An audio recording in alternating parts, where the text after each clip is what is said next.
putting the government's proposal for an extra spending bill on hold too. Kim Min-ji reports. Despite 3 rounds of talks on Monday, the rival parties failed to hammer out an agreement to normalize parliament that's been at a standstill since last week. For starters, the parties are still far apart on how the constitution should be amended. The major parties have all put forward their own versions as a basis for negotiations, but they have only reconfirmed their differences over contentious areas, such as changing the government structure. Opposition parties want to introduce a semi-presidential system that would give more authority to a prime minister handpicked by parliament, but the ruling party argues that this could lead to a paralysis in state affairs if the president and prime minister are unable to get along. Another disputed area is revising the Broadcast Act. The proposed amendment calls for each public broadcaster to have a 13-member board, of which 2/3 approval would be needed to elect a company president. The boards would have 7 members recommended by the ruling party and 6 by the opposition bloc. The opposition parties want the bill to be passed swiftly to strengthen broadcast neutrality, but the ruling party says further discussions are needed. And the standoff is holding back other agendas. The government was planning to call on Parliament for cooperation to swiftly pass a proposed extra budget worth nearly $3.8 billion. That was going to happen in the form of an address by the Prime Minister to the National Assembly on Monday during a plenary session which was called off. The current situation puts in doubt whether the parliamentary interpellation session, scheduled to begin on Tuesday, will go ahead as planned.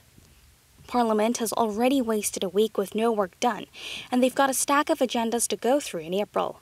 Eyes will be on when and to what extent the parties will make concessions to get Parliament moving again. Kim Min-ji, Arirang News. Prosecutors have indicted former Korean President Lee Myung-bak on charges mainly related to bribery and embezzlement. The Seoul Central District Prosecutor's Office says the 76-year-old was indicted Monday on 16 charges, including accepting bribes worth over $10 million, tax evasion, and wrongful exercise of authority. He's also accused of embezzling over $32 million through an auto parts company called Das, which he's suspected of secretly owning, as well as leaking some 3,000 confidential state documents. More charges could be brought as prosecutors continue to investigate. The prosecution is also seeking to freeze assets of Lee's linked to the bribery case. The former president has so far flatly denied most of the charges, insisting that prosecutors have no detailed evidence. He will be South Korea's 4th former head of state to be put on trial for corruption, following Chun Doo-hwan, No Tae-woo, and Park Geun-hye. North Korea's Foreign Minister Lee Yong-ho will be in Moscow for 3 days, starting today.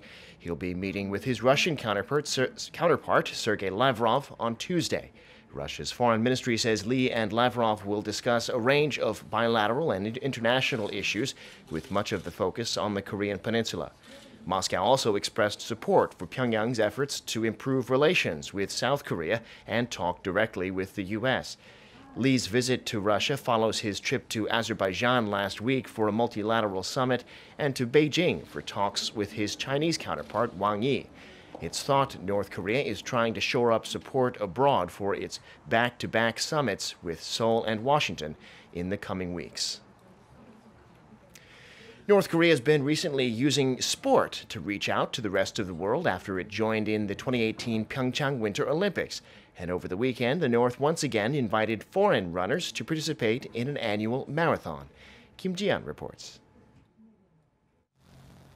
Hundreds of overseas runners hit the streets in Pyongyang to participate in North Korea's annual race. Around 430 foreign runners from 43 countries took part at this year's Mangyongdae Prize International Marathon held on Sunday, named after the birthplace of North Korea's founder, Kim Il-sung. The number of participating runners is less than half the number last year due to a U.S. travel ban on its citizens visiting North Korea and heightened tensions in the Korean peninsula. It's been good. It's the last 2 months we saw an increase in people amateurs wanting to join the marathon, simply because the geopolitics before were so tense that people weren't joining. But the last 2 months, with all the positive news, it's been busy. 13 foreign professional runners from African countries competed in the race. The course of the marathon encompasses the capital city's landmarks, including the Kim Il-sung Stadium and Kim Il-sung Square. The women's marathon was won by North Korean Kim Hae-kyung, who came in at 2 hours 27 minutes and 24 seconds. The winner of the men's marathon was North Korean Lee Gang-bum in 2 hours, 12 minutes and 53 seconds. I'm glad that I was able to fulfill the expectations of the people. For the first time, disabled athletes also took part in the race. I felt cold. It's just a wind chill factor. But not only that, there's a lot of wind resistance as well. But you just got to persevere, just got to persist on. Yeah. And with all the people at the stadium waiting for me and waiting for us, I was really motivated, to push towards the stadium. The annual event has become a boost for North Korea's tourism industry ever since it started allowing foreigners to take part in 2014. Kim Ji-yeon, Arirang News. Now to Syria, where local media reports this morning said missiles struck a military airbase controlled by the Assad government. It's not clear who launched the attack, but the United States says it did not. Lee Jung-yeon has the latest. Syria's state media reported on Monday morning that loud explosions were heard at the T4 airbase in the city of Homs. It said several people were dead or wounded and that 8 missiles were shot down. The U.S. has denied ties, with some Syrian officials believing Israel could actually be behind the attack. This comes not long after U.S. President Donald Trump condemned an alleged chemical attack in the rebel-held territory of Douma. In a series of tweets on Sunday, President Trump labeled Assad an animal, adding there would be a big price to pay for resorting to outlawed weapons of mass destruction. According to the White House, Trump had a phone call with French President Emmanuel Macron on Sunday, and the two leaders agreed to coordinate a strong joint response to the alleged chemical attacks. This is not the first time Trump has ordered a strike on Syria in retaliation for the alleged use of banned weapons. About a year ago, he ordered dozens of cruise missiles to be fired at a Syrian airbase after declaring the Syrian president had used a banned gas on civilians. In regards to the latest incident, a senior White House official said President Trump wouldn't take anything off the table when asked if another U.S. missile strike was possible. Aid groups claim at least 48 people were killed Saturday in the town of Douma by what they described as poison gas.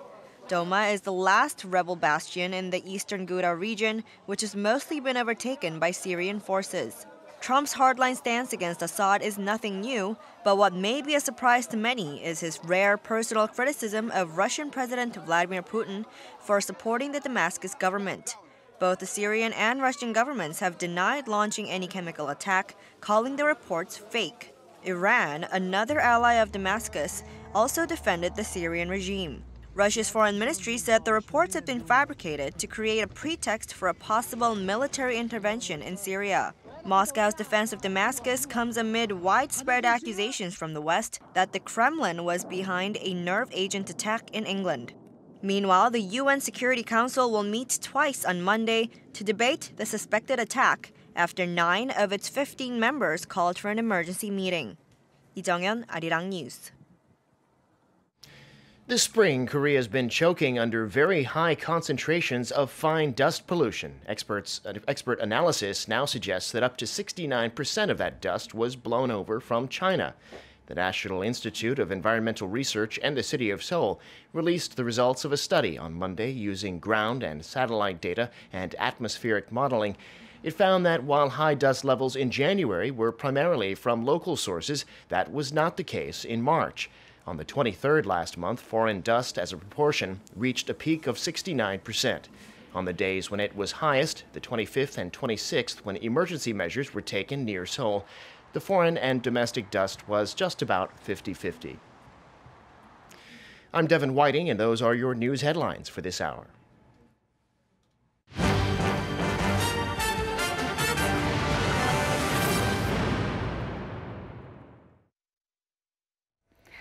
Several reports came out over the weekend that the U.S. and North Korea have been talking behind the scenes to prepare for a potential summit between U.S. President Donald Trump and North Korean leader Kim Jong-un. And Washington is now saying that Pyongyang is willing to talk about abandoning its nuclear weapons program when the two leaders meet sometime in May. Our Won Jung-hwan has more. The White House says North Korea has confirmed directly to the Trump administration that it's willing to negotiate its potential denuclearization with the United States. U.S. President Donald Trump and North Korean leader Kim Jong-un are expected to meet in late May or early June. The summit will follow a year of tensions and heated rhetoric between the two leaders over Pyongyang's testing of nuclear weapons and ballistic missiles.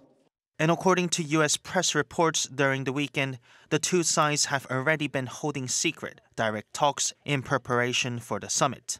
U.S. Central Intelligence Agency Chief Mike Pompeo has been leading the communication with the North Korean intelligence officials through back channels to plan for the highly anticipated summit. Some critics say it's early to assume the talks will happen, as Pyongyang has been silent about the proposed summit. While U.S. President Trump agreed to the summit last month during a visit from South Korean envoys, the North Korean regime has not publicly declared its invitation by Kim Jong-un to meet with Trump. Not much is known about the bilateral summit, including the venue and date of the meeting. But these latest reports suggest the groundwork for the summit is being put in place. Won Jung-hwan, Arirang News. And to tell us more about this, Professor Hong Sung-gar from Kookmin University joins us in the studio today. Welcome to the program. Yeah, pleasure to be here. All right, so we're seeing some speedy developments in regards to the U.S. and North Korea summit. Now, according to several reports, like we heard in the report just now, U.S. officials have confirmed that North Korea is willing to negotiate about denuclearizing the Korean peninsula with the U.S. So what can we make of this latest development? Well, it's not really a latest development because, as the report just said, about a month ago when the Korean Chief of Security Staff, Mr. Chung Eui-yong, visited White House, he brought this news to President Trump. And actually, after that, North Korean leader Kim Jong-un already, when he visited and met with President Xi Jinping, he also mentioned this again. Okay. So it has been kind of, popularized among these kind of all the countries, except the North Korean people. Okay. So when you say it's a new development or latest development, I don't think it's this development. This is just ongoing processes. Now, CNN has also reported that the U.S. and North Korea have been holding secret and direct talks to prepare for the summit, showing that progress is, going with for this much anticipated summit between Trump and Kim. So what were some of the things that were discussed during these meetings? Well, first of all, the summit meeting between North Korea and the United States is the first time ever since the Korean War. So I think this is kind of a historical and monumental step, big step. So before having this kind of summit meeting, we have to prepare a lot of things. First of all, the North Korean leader Kim Jong-il already said that the denuclearization can be the topic of this summit meeting. So how wide and how deeply, how really fundamentally that he meant this denuclearization. So that is one of the big thing that this kind of secret preparation process have to deliver.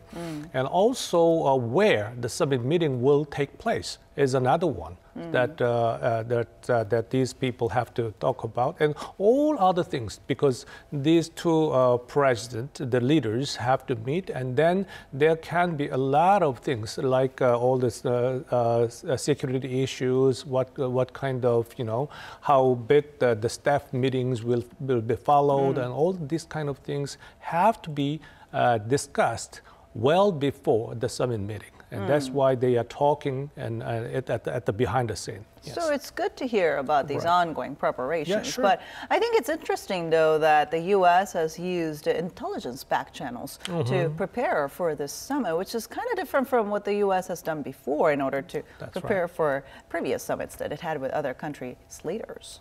Yeah, but it's interesting and it's unique, but it's not really something that we can, we can be skeptical, because the North and South Korean counterpart, when they were preparing this kind of summit meeting, before the U.S. and North Korean summit meeting, we are also using the back channels, like this intelligence channels. Yeah. And therefore, using the back channels is kind of something that some kind of counterparting issues. And also the Mr. Mike Pompeo, the CIA director. the CIA director, was appointed as the Secretary of the State, but not confirmed yet. Right. So he has to prepare this kind of summit meeting as appointed Secretary of the State, but he cannot use his official staff in the State Department, which means that he also has to use this kind of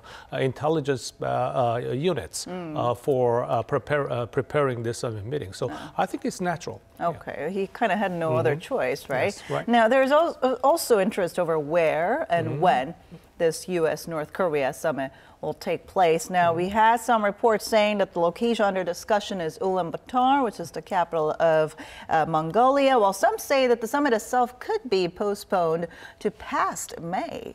Well, actually, the timeline of May was actually abruptly decided. In fact, when Mr. Chung, about a month ago, when he first brought to this new issue to President Trump, President Trump just, on the spot, he said, yes, let's do it within a month. So, but because North and South Korean summit meeting have to be done before that, so that the May limit was decided at the time, but it's not really a limit, because if there are a lot of things to prepare.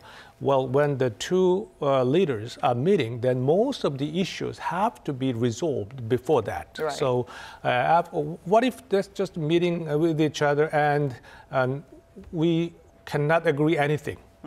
Then there's no point in meeting. Yeah, right. And this kind of summit meeting will be useless, right? And the relationship between North Korea and the United States will be,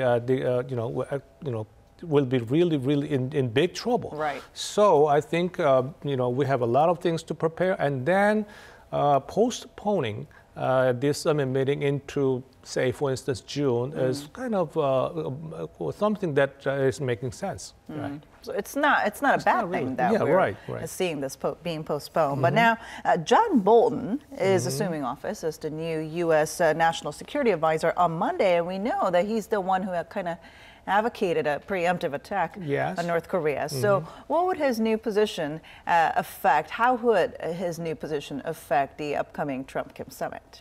Well, actually, nobody can really exactly measure what kind of impacts will be on because of this John Bolton's new position. But as you said, John Bolton is a kind of hardliner, and everybody knows that. And the fact that everybody knows that John Bolton is a hardliner itself is a message to North Korea, and I think to South Korea as well, because South Korean government is quite eager to making this kind of match as the role of matchmaker, right? So the United States, on the part of the United States, well, fine, matchmaking is good, but we are standing at this point, and we are not willing to, back away. Back away. So that's the message of the John Bolton. So I think, the summit meeting itself would not be quite, affected by John Bolton. However, the whole processes and the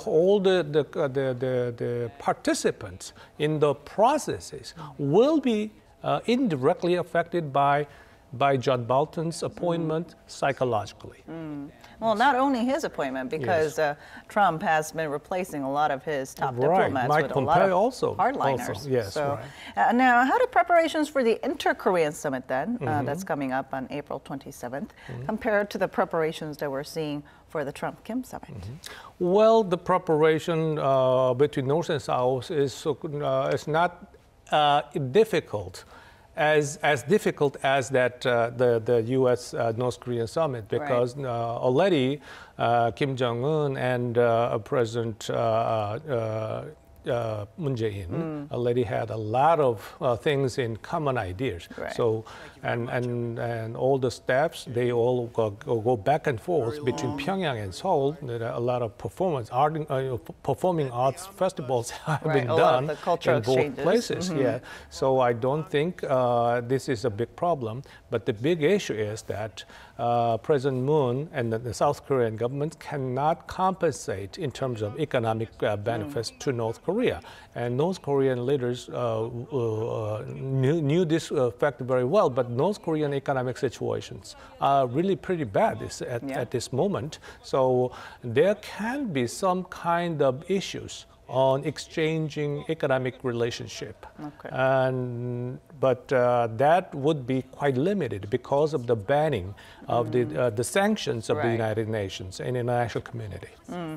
Now, this is a little bit off the point, but do you think the South Korean government or even the Blue House was actually aware of these secret direct talks between North Korea and the U.S.? Actually, nobody knows at this point, but according to the press release by the Blue House at this point, it seems to me that they did not know what actually happened during this the intelligence back channels discussions or preparations between North Korea and the United States. Or even if they knew, but they pretend that they are not really know anything about that. But no matter what happens, the talking between North Korea and the United States for the summit meeting itself is not a bad news. So that's what is going on now. Now, I know you said everything's kind of natural, that the talks are ongoing, and sometimes it has to be secret and direct talks because it involves North Korea.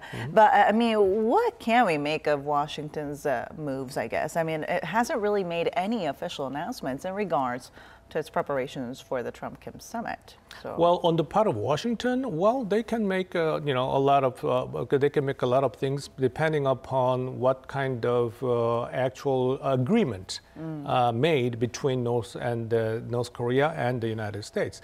But I think the big issue is on the part of North Korea.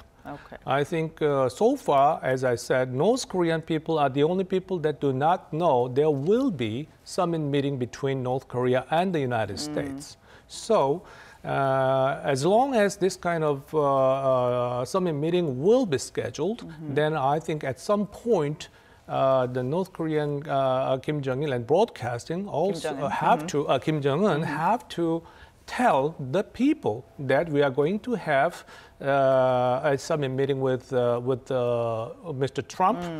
And the big issue at the time that we are going to discuss is denuclearization. So without publicize that the issue, the theme of the summit meeting is denuclearization, we are not sure that this kind of all the summit meeting efforts can make a fruitful outcome. Now, while this is all ongoing, North Korean Foreign Minister Lee Myung-bak is to visit Moscow over 3 days starting today, and will be meeting with his Russian counterpart on Tuesday. Now, it's been noticeable that North Korea has been actively reaching out to multiple countries ahead of these important summits, including China, Russia, and even the European Union. So what can we make of this? Okay, North Korea have been kind of, very still without having any outreaching relationship with international communities. Now it is going to have a summit meeting with the United States. Okay, United States is the kind of superpower that they have to talk with. And then, all right, like the South Korean governments, met with, talk with the U.S. government and also the Japanese governments. They probably feel safe or more kind of colleague at the background. So it's kind of natural thing. It's a counterparting movement, counteracting movement on the part of North Korea to talk with, first of all, China and then Russia. So China and Russia is some kind of allies, allies or friends on the Korean Peninsula. So I don't think there is any more meanings. It's just a kind of natural move for North Korea to let them know that we are a normal country and we are going to have other countries supporting us. Right. Big relationship with big talks ahead of us. In 1 or 2 months. So that's what it says. Yeah. All right. Thank you so much for your insight today. Yeah, thank you. And that brings us to the end of our show, but stay tuned to Arirang for more news updates throughout the day. As always, thank you so much for watching and goodbye.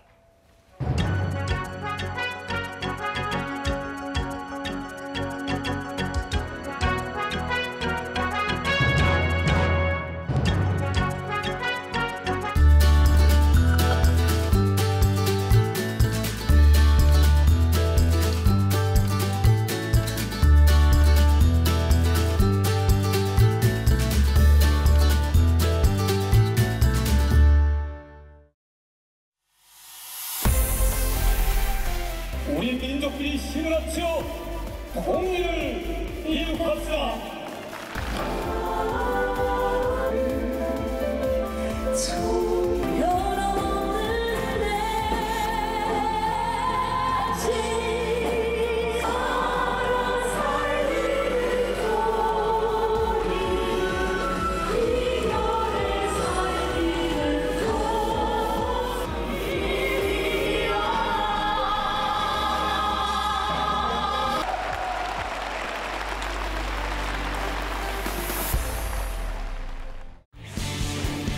South and North Korea are stronger when we are together. The historic moments and the wave of peace created by one Korea stunned the world. The melody of hope sung together and the energetic reconciliation brought the spring of peace to the Korean peninsula. We are one Korea.